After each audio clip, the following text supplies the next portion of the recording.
우리 할머니 할아버지들 자식 걱정해서 자식들한테 잔소리 한들 자식들이 귀담아 듣습니까?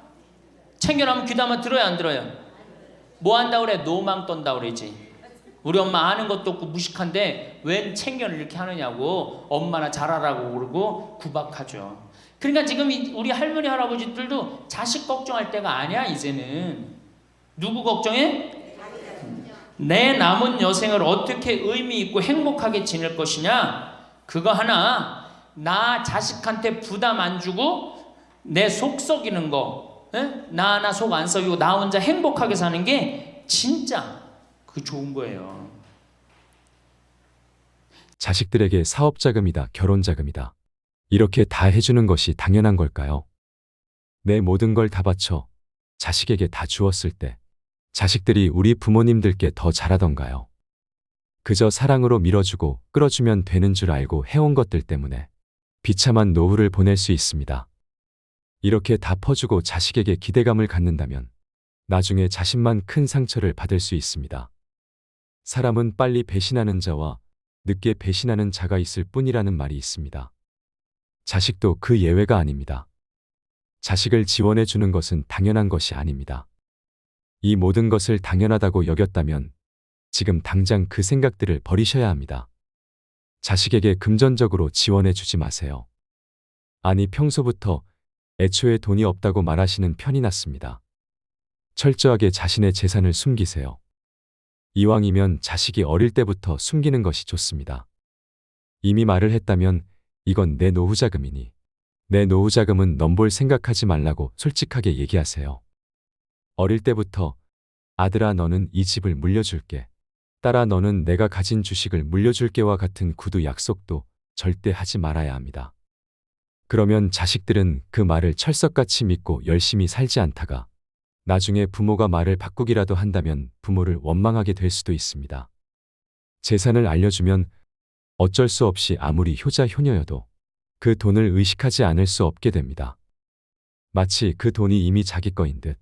뭔가 돈이 필요한 일이 있을 때 부모가 지원을 안 해주면 부모에게 서운하게 되는 것입니다. 모르는 게 약이라는 말이 있듯이 차라리 모르게 해야 합니다. 부모는 이미 자식이 자신의 재산이 얼마인지 알고 있는 이상 자식이 무언가를 하겠다고 했을 때 금전적인 지원을 안 해주기가 힘든 상황이 생길 수 있습니다. 행여 자식이 서운해할까 또 돈을 지원해주고 이런 악순환에 빠지다 결국 자식에게 내 노후자금까지 갖다 바치는 상황에 놓이게 되는 것입니다. 이렇게 부모가 이것저것 해주다 보면 절대 한 번으로 안 끝나고 계속되게 됩니다.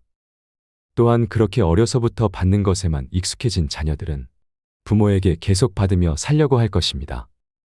부모에게 손 벌리는 것이 가장 쉽고 편한 게 되어 버렸기 때문입니다. 황창현 신부님께서는 우리나라 부모들이 잘못하고 있다고 합니다. 자식을 잘못 키우고 있다고 합니다. 너무 맹목적인 사랑을 하면서 그게 교육인 줄 잘못 알고 있다고 하지요. 자식이 인생을 살아가면서 힘든 것도 배우고 즐거운 것도 배우고 보람도 느껴야 되는데 공부만 잘하면 돼, 공부만 잘하면 돼 하면서 잘하다 보니 자기만 알고 잘한 놈이 된다고 합니다. 이렇게 이기적으로 잘한 놈이 이타적으로 살 확률은 아주 적습니다. 황창현 신부님의 행복 특강을 통해 자식을 망치는 부모가 되지 않으려면 어떻게 해야 하는지, 혼자서도 행복하게 잘 살려면 어떻게 해야 하는지를 생각해보는 시간이 되시길 바랍니다. 영상이 마음에 드신다면 구독과 좋아요 부탁드리겠습니다. 그리고 내 곁에 소중한 이들에게 이 영상을 공유해주세요. 제가 비산동에서 보좌 신부할 때 고해성사 들어보면 맨 자식 욕하는 할머니들 천지였어요. 맨. 우리나라가 자식에게 이 사교육비로 쏟아붓는 돈이 세계 1등입니다. OECD 국가, 경제개발협력기구 국가 중에 1등이에요. 1등. 올해도 자식한테만 사교육비가 얼마 들어가? 20조 원을 쏟아넣었어요. 공교육비 말고 학교 가는 학비, 책값 이런 거 말고 학원 보내고 과외시키는 것만 20조 원을 쏟아놓은 거예요. 이게 정신 나간 거죠. 이렇게 있는 돈 없는 돈 쏟아서 자식한테 쏟아붓는데 늙은 부모 안 찾아가기로 세계에서 1등이 어디예요? OECD 국가 중에 우리나라가 1등이에요. 엄청나게 받았는데 그거 부모한테 되돌려줘요? 안 되돌려줘요? 되돌려주지 않아요. 이게 받아만 한 자식은요 줄 모릅니다. 받아만. 근데 우리나라 부모님들이 교육을 정말 잘못하는 게 뭐예요? 초등학교, 중학교, 고등학교, 대학교, 대학원 장가 갈 때까지 어떻게 해? 다 해줘. 자기 허리 휘는 거 모르고. 미국은요 10살이 돼 애가 10살이 되면은 동네에서 얘네들은 16살이면 운전면허증을 딸 수 있어요. 16살이면. 그럼 10살 생일 때 얘네들이 뭘 하느냐 하면은 동네에 돌아다니는 차, 자기 마음에 드는 차 있죠? 그걸 찍어요. 저 집의 아저씨 저 차는 내가 나중에 6년 후에 살 거다. 그 6년 후에 사면 우리나라는 당장에 6년 후에 누구한테 매달려? 엄마한테 사달라고 매달리잖아요. 근데 얘네들은 절대 안 그런다는 거예요. 그 차를 사기 위해서 아르바이트를 하는 거예요. 돈을 모으는 거예요. 이 미국의 대학생들은 아르바이트를 36% 하는데 우리나라 대학생들은 아르바이트를 5%밖에 안 해요. 그러니까 얘네들 6년 동안 돈을 모으는 거예요. 그러면은 자기가 그 차를 찍으면 그 차 주인은 알고 있어요. 저 아이가 내 차를 살라고 찍어 놓은 거다. 그럼 6년이 지나면 차가 꼬물될 것 같아? 안 꼬물될 것 같아? 꼬물되죠? 그래도 절대 안 판다는 거예요. 왜냐하면 찍어 놓은 아이가 있으니까. 그래갖고 6년이 지나면은 걔가 6년 동안 모아둔 돈이 얼마나 되겠어. 그래갖고 16살 때 운전면허증이 따면은 그 집에 온대요. 내가 아저씨 차 살라고 6년 동안 돈을 모았다. 근데 6년 동안 모아갖고 모자라잖아요. 근데 이미 차는 고물이 다 돼 있고, 그러면 그 아저씨가 너 잔디 앞으로 6개월 동안 깎어라. 그러면 내가 이 차를 줄 테니까. 그렇게 해서 자기 차를 구입한다는 거예요. 그러니까 걔네들은 미국의 아이들도 차 하나를 구입해도 어떻게? 아무리 부잣집 아이들 때더라도 다 자기가 아르바이트해서 하는 거예요. 그 16살만 되면 독립한다고 생각을 해요. 차 자기가 구입하죠. 집도 자기가 구입합니다. 결혼해서 살 집도 자기가 돈 벌어서 다 해요. 그리고 여자를 데리고 오지 우리나라처럼 일단 여자 데리고 오면 부모님이 집 얻어주는 이 기가 막힌 거죠. 여러분들 우리나라 60대 되신 부모님이 자식 뒷바라지 책임져주는 비율이 83%예요. 그러니까 대부분의 할머니 할아버지들이 60이 돼도 누구 뒷바라지 해주느냐고 허리가 휘어? 자식들 뒷바라지 안 하고 허리가 쉬는 거예요. 우리 집에 캐나다 원어민 선생님, 수원에 있는 중학교 영어 원어민 선생님이 일주일 동안 우리 집에 와서 농사를 배웠어요. 그런데 이름이 디아나라고 그러는 여선생님인데 내가 그 친구랑 이렇게 얘기를 하는데 한국에 오니까 너무너무 이상하대요. 뭐가 이상하냐고 그러니까 애들이 학원 다니는 것도 이상하지만은 고등학교, 대학교 결혼할 때까지 부모가 돈 다 대주는 게 이상하다는 거예요. 자기네 캐나다가 우리나라보다 훨씬 잘 살아요. 자기네 나라는 고등학교 졸업하면은 부모님 이제까지 키운 거 고생했다. 그리고 그 다음에 다 자기네들 알아서 독립한대요. 부모님 그동안 하드워크 열심히 일했다 이거예요. 근데 그 늙은 부모님한테 붙어갖고 부모님 괴롭히면 안 된다 이거죠. 근데 우리나라는 그런 생각 해야 안 해요. 마지막까지 다 뺏어 먹는 거지. 그리고 이제 늙으면은 귀찮다고 내다 버리고. 제가 평택에 있을 때 정말로 그 신문에도 보도가 꽤 됐던 거예요. 그 안양에서 사글세 집을 하나 얻은 거예요. 사람들이. 그래갖고 미리 짐부터 붙인다고 그랬는데 짐이 하나 왔어. 큰 짐이 왔는데 짐을 짐이 왔는데 뭐 사람도 없고 그러는데 그 짐 안에서 이상한 소리가 나갖고 열어보니까 할머니를 그 안에다 넣고 붙인 거예요. 할머니를. 그래갖고 아니 도대체 어떻게 된 거냐? 자식이 누구냐? 이름을 밝히질 않는 거예요. 자기 아들이 공무원이거든. 그러니까 밝히지 않는 거. 자, 그 자식 생각한다고. 그거는 여러분들 자식 교육이 아니에요. 그런 자식 살아서 뭐 할 건데. 그런 자식 키워서 뭐 할 건데. 그러니까 우리나라는 이게 자식한테 너무 맹목적인 사랑을 하면서 그게 교육인 줄 알고 있는 거예요. 자기가 인생을 살아가면서 힘든 것도 배우고 즐거운 것도 배우고 보람도 느껴야 되는데 너는 뭐만 잘하면 돼? 공부만 잘하면 돼. 공부만 잘하면 돼. 그러니까 자기만 알고 자란 놈이죠. 그러니까 이기적으로 자란 놈이 이타적으로 살 것 같아요? 절대 못 삽니다. 우리 어렸을 때는 어머니가 부침개를 했어. 그럼 어떻게 해요? 이 집에도 갖다 줘라, 저 집에도 갖다 줘라. 그러면서 동네 돌아다니면서 이 갖다 주는 재미, 그러면서 나누는 것도 배우잖아요. 요즘 애들이 그런 애들이 어디 있어요? 아파트 문 닫으면 끝인데. 그렇게 자라는 애들이 남을 생각할 것 같아요? 어떻게 해서든지 4배만 채우면 되는 걸로 자란지. 저는 요즘 텔레비전에서 우리나라 지금 정책 결정할 때 너무 답답한 결정들이 굉장히 많이 나와요. 어떻게 저런 결정을 할까? 국민들 생각을 하는 걸까? 안 하는 걸까? 그런데 그 결정하는 애들이 다 누구야? 초등학교 때 공부 잘하고 중학교, 중고등학교 공부 1, 2등 하고 서울대학 가고 행정고시, 외무고시 이런 거 다 합격한 애들이 결정한 거예요. 자기만 알고 잘한 애가 결정하는 거예요. 내가 하버드대나 몇몇 대학에 들어가는 그 활동 그것도 써준 적이 있는데 그 들어가는 애들 걔네들은 뭘 제일 중요하게 여겨요? 봉사활동, 사회봉사활동을 얼마나 잘했느냐. 그러니까 1년, 2년 세계로 돌아다니면서 봉사활동하는 거예요. 근데 우리는 봉사활동도 다 어떻게? 다 거짓말로 꾸며갖고 들어가는 거예요. 여기 그렇게 써달라고 오는 사람들도 많아요. 그리고 봉사활동 오겠다고 그러고도 약속 어기는 사람들도 많아요.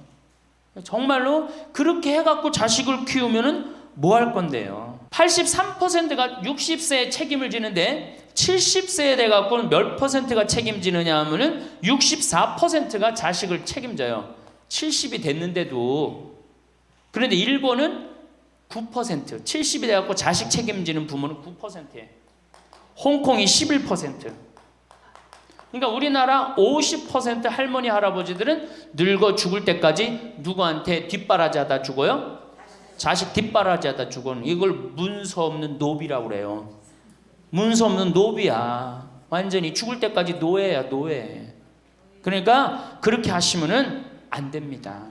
이제 여러분들 인생을 사셔야 돼. 자, 효도가 사라진 시대예요. 이제는 부모가 애절해야지 효도를 하지. 부모가 내가 부모가 없으면 내가 정말로 이게 안 되겠구나 이래야 되는데 지금 내가 50, 60이 됐는데도 부모가 살아있어 안 살아있어요? 50, 60이 돼도 부모가 살아있어요. 내 몸 하나 건사하기 힘든데 누구까지 책임져? 80, 90된 어제 성당에서 교육을 받으러 왔는데 자기 부모 살아있는 분 손 들어보니까 많더라고요. 몇 살이냐니까 100살이래. 100살. 그래갖고 자식들이 어떻게 됐냐고 그러니까 자식들이 먼저 죽었대요. 너무 오래 살으니까 자식 앞세우는 할머니들도 굉장히 많아요. 100살. 100살이래요. 요즘 90 넘는 거는 아주 쉬운 일이에요.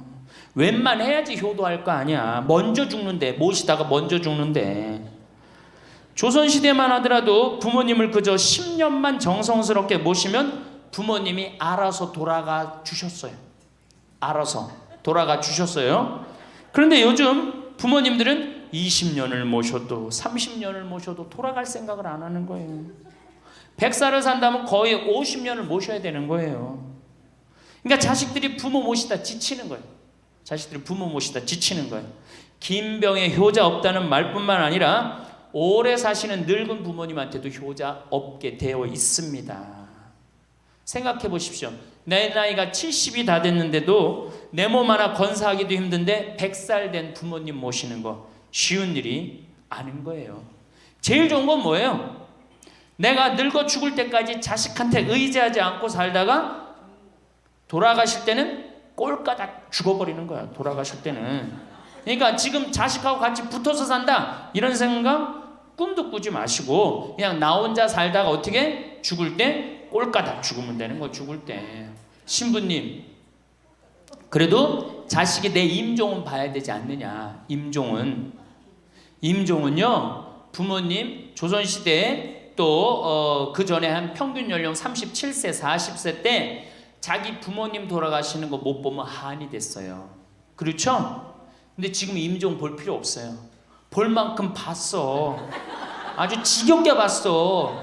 뭐 임종까지 봐요. 그냥 주무시다가 꼴까닥 돌아가시는 게 제일 좋으신 거예요.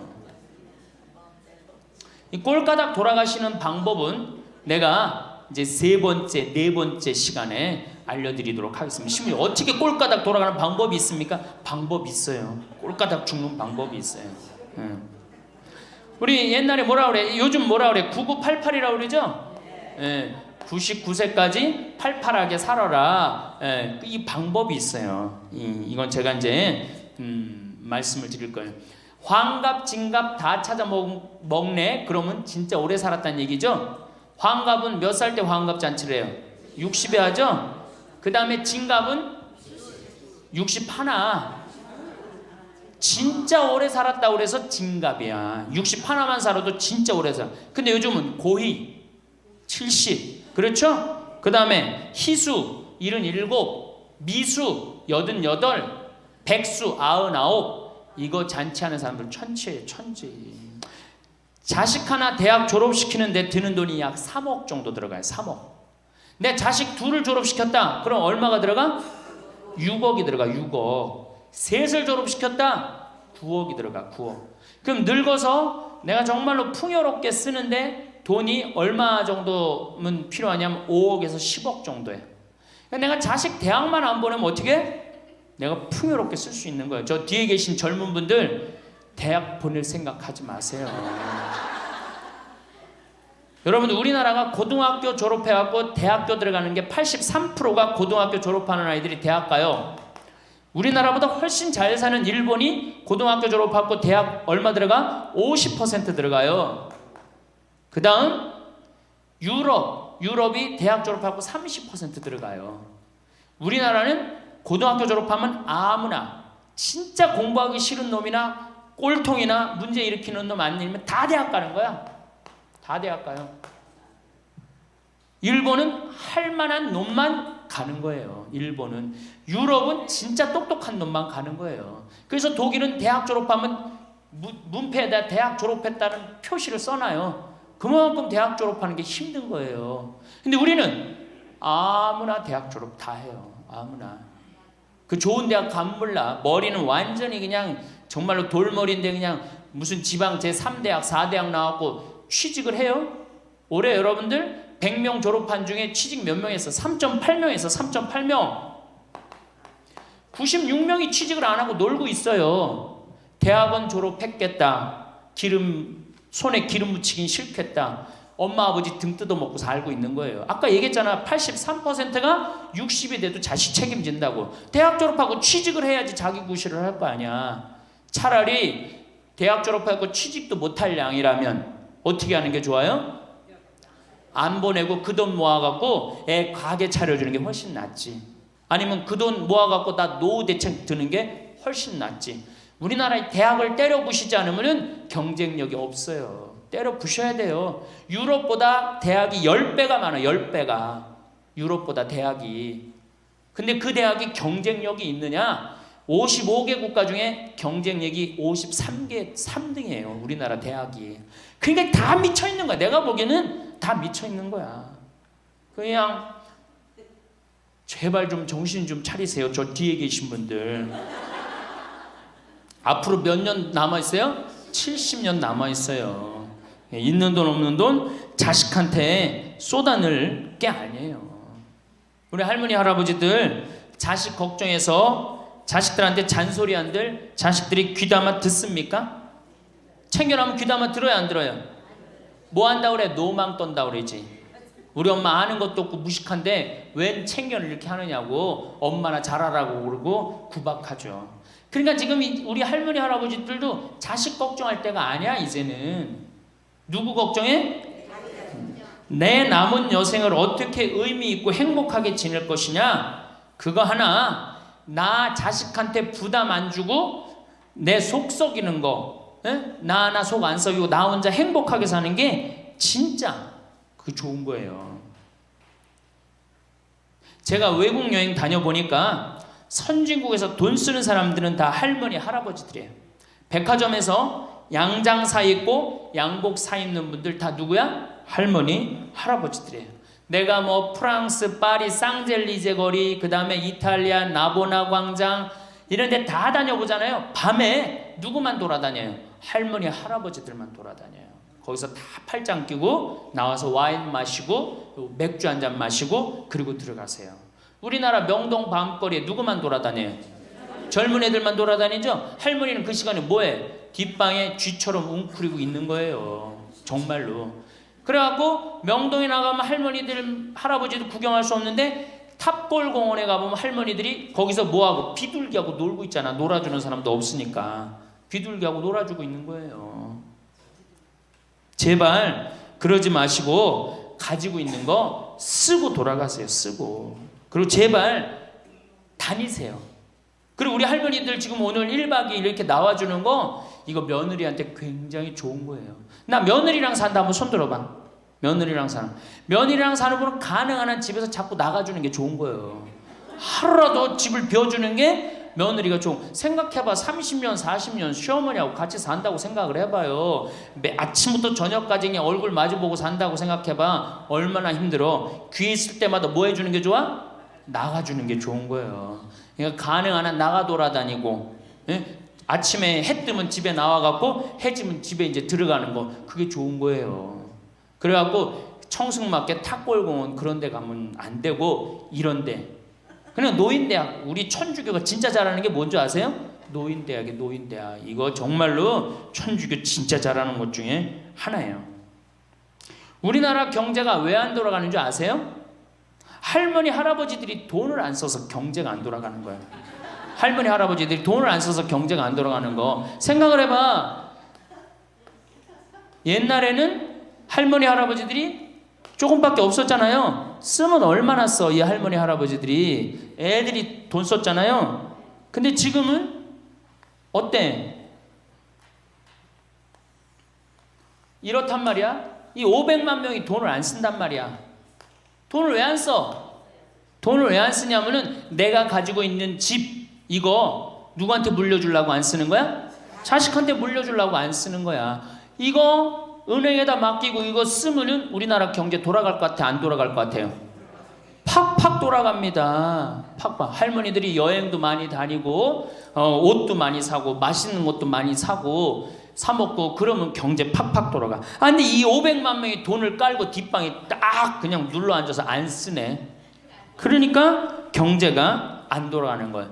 다 쓰시다가 돌아가실 때 통장에 500만 원만 남겨놓고 돌아가세요. 500만 원만 통장에 다 쓰다가 신부님 500만 원으로 무슨 장례를 합니까? 부주금 들어오잖아. 부주금. 이 부주금 갖고도 싸우는 사람 많아요. 네가 더 갔느냐 내가 더 갔느냐 그리고 싸우고 앉아 있다고. 세상에 부모 돌아가셨는데 부주금 갖고 그래갖고 형제끼리 싸워갖고 죽고 그러는 경우도 많아요. 얼마나 이게 우리나라가 지금 정말 불행한 거예요. 다 쓰다가 통장에 얼마만 남기고 죽어? 500만 원만 남기고 죽을 때 어떻게 죽어? 꼴까닥 죽어버리란 말이야. 다 쓰다가 통장에 500만 원만 남으면 꼴까닥 죽게 돼 있어요. 근데 안 쓰고 뒷방에 들어 앉으면 10년 20년 벽에 똥치라고 사는 거예요. 저는 우리 형제들한테 이미 공표했어요. 어머니가 돌아가시든지 아버지가 돌아가시든지 부주금 들어오면 형제들이 한 푼도 손 못 댄다. 그거 내가 다 가지고 과원이나 양론에 집 한 채 져준다. 어머니 이름이나 아버지 이름으로. 얼마나 멋있어. 그렇게 멋있게 살다가 가야 되지 않아요? 이건 죽으나 사나 내 자식밖에 모르고 사니 이게 얼마나 나라가 빡빡하고 답답해요. 우리나라 그냥 다른 빌 게이츠 240억 달러를 사회에 기증해놨잖아요. 우리나라는 어떻게 한 푼이라도 더 자식한테 재산 돈 많은 사람들이 재산 자식한테 더 준다고 편법 쓰고 불법 쓰고 정말 얼마나 답답해요. 우리 할머니들은 다 쓰다가 통장에 500만 원만 남기고 죽든지 만약에 죽으려고 그랬는데도 아직도 돈이 남았다. 그러면은 본당 신부한테 갖다 줘. 에? 여러분들 한시민한테 갖다 주란 말이야.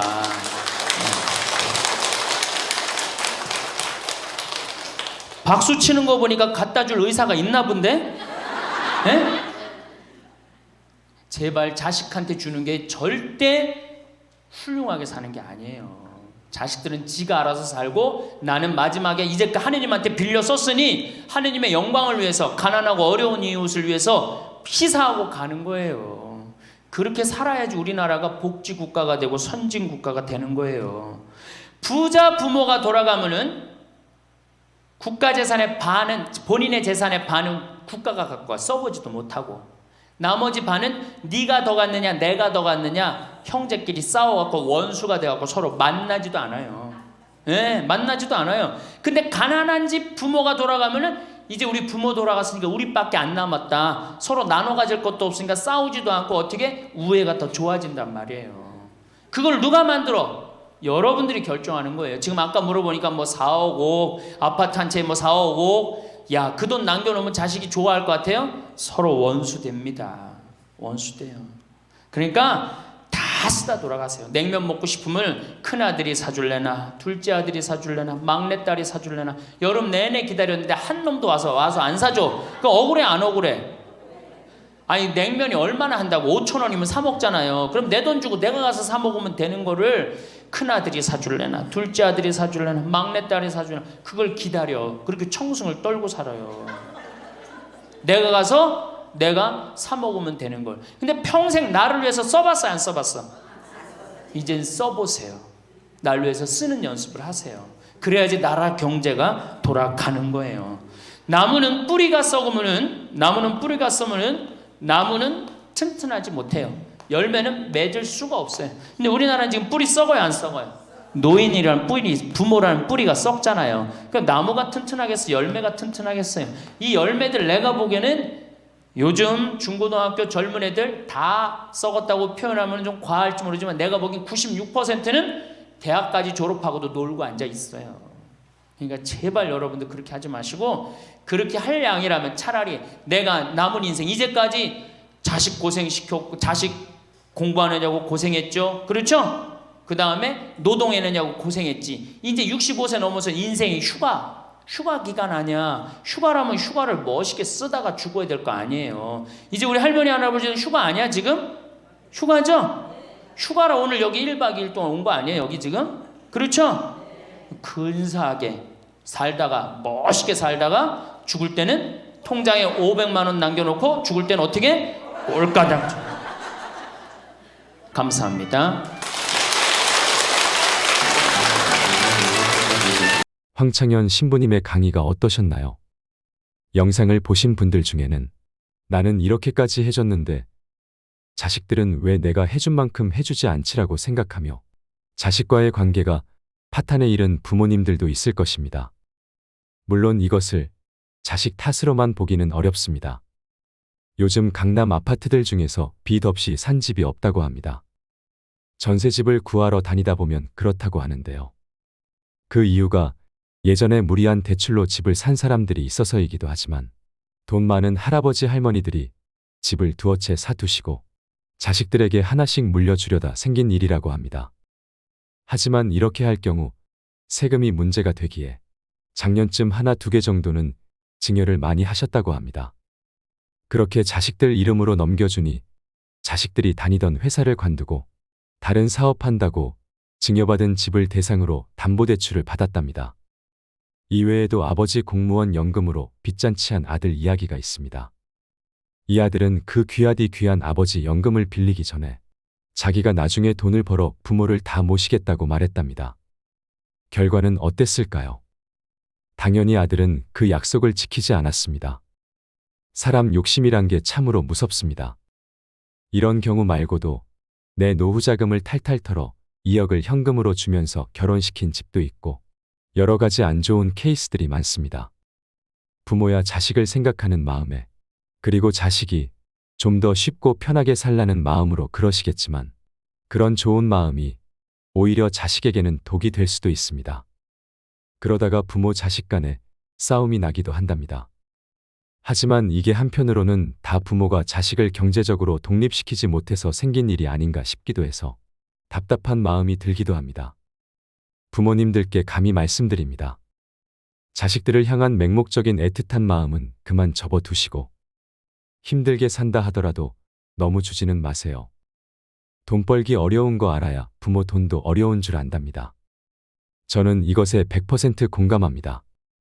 자립심을 길러주지 않고 돈만 주게 된다면 그 돈 소중한 줄 모르고 막 쓰고 다니다가 계속 부모에게 손 벌리는 경우가 부지기수입니다.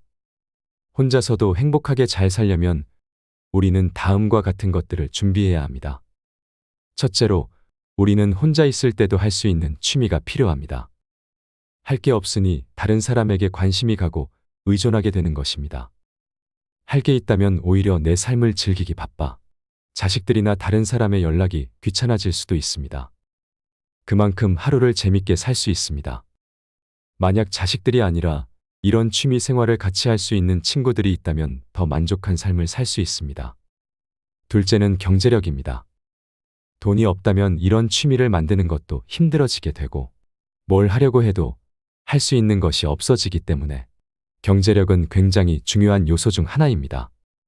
이러한 이유 때문에 더더욱 내 재산을 다 퍼주며 자식에게 지원을 해주지 않는 것이 현명합니다. 사실 나이가 들수록 돈을 벌기가 힘들어질 수도 있습니다. 그렇기 때문에 한 살이라도 젊을 때 모은 돈들을 자식에게 주지 말고 잘 아껴가며 생활하는 것도 중요합니다. 세 번째는 건강입니다. 건강하지 않다면 사는 것이 서러워집니다. 건강은 노후에는 필수적인 요소이며 앞으로도 많이 강조를 드리려고 합니다. 건강해야 취미도 만들고 하고 싶은 것을 할 수 있습니다.